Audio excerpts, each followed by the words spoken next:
Dear students, our today's topic is to discuss about the human karyotype. Wherever the term karyotype comes, it refers to the nucleus, and it is a Greek word that means kernel, and here karyotype is the contents of the nucleus. It means whatever the present inside the nucleus, and majority of cases these are the chromosomes. So the full set of chromosomes of a cell arranged with respect to size, shape and number is known as karyotype. It means if we arrange all the chromosomes according to their decreasing order of size, that is called the karyotype.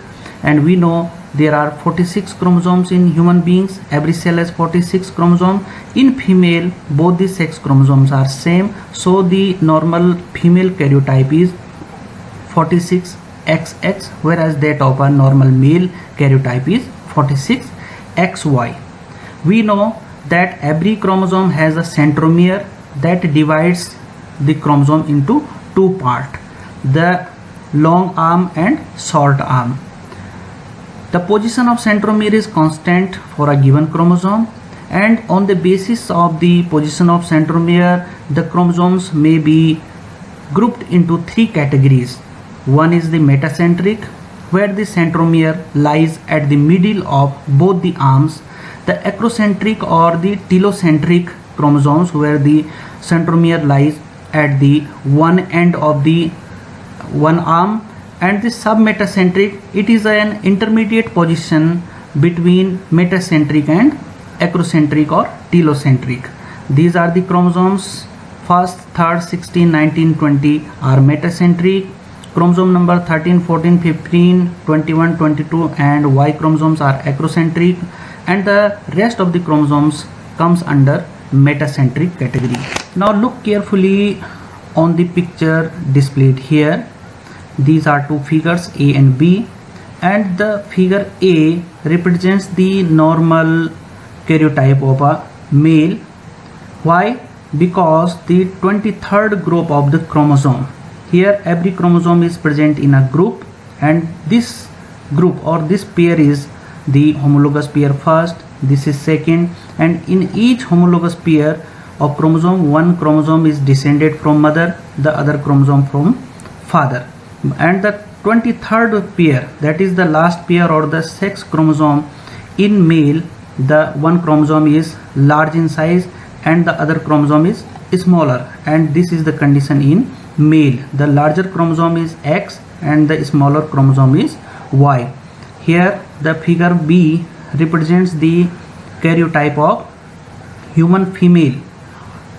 Here the last or the sex chromosomes are same in size and shape, and these are the X chromosomes. So this is the karyotype of normal human female.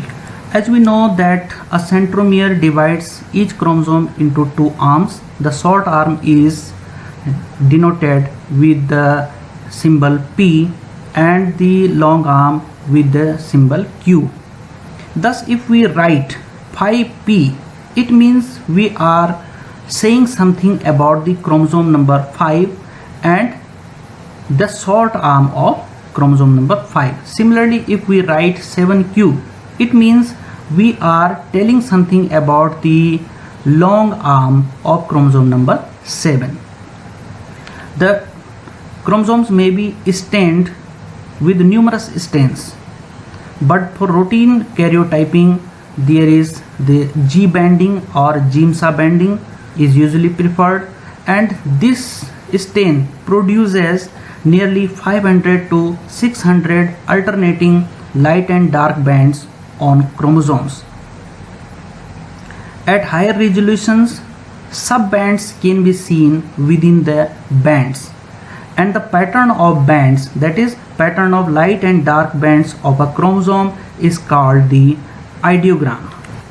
Now look over this picture. It is the chromosome number 5 and it has two arms. This is the short arm and denoted by the number by the symbol P, and the long arm is denoted with the symbol Q, and every arm has some bands both in short and long arms, and this is the centromere that divides this chromosome into two arms. And we can see that some numbers are given. These are the bands as represented here. This is a dark band followed by a light band. This is also a light band. This is a light band. This is dark band. So the numbers are given to each bands, and the number starts from the centromere. The centromere is given the number 10, and banding starts, or the numbering starts from the centromere, both for short arm and for the long arm. So if we say that this is a light band and it is given the 11.1, it means if this is the long arm, we can say that this is the band near the centromere for long arm. Similarly, if we see here, this is the band 11 for short arm, 12 for short arm, 13.1, 13.2, 13.3 for short arm. It means as the number increases for banding, it means these bands become far and far from the centromere.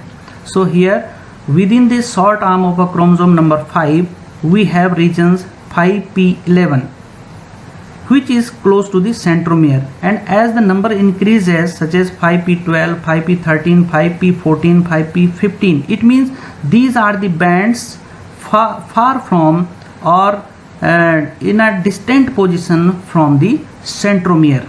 As the number increases, it means their distance increases from the centromere. And 5p12, it means this is the chromosome number 5, the P is the short arm, and 12, that is the band number 12 on the short arm of chromosome number 5. So here 13.1, 13.2 and 13.3, it refers to 3 sub-bands making a larger band of 13 in the short arm of chromosome number 5.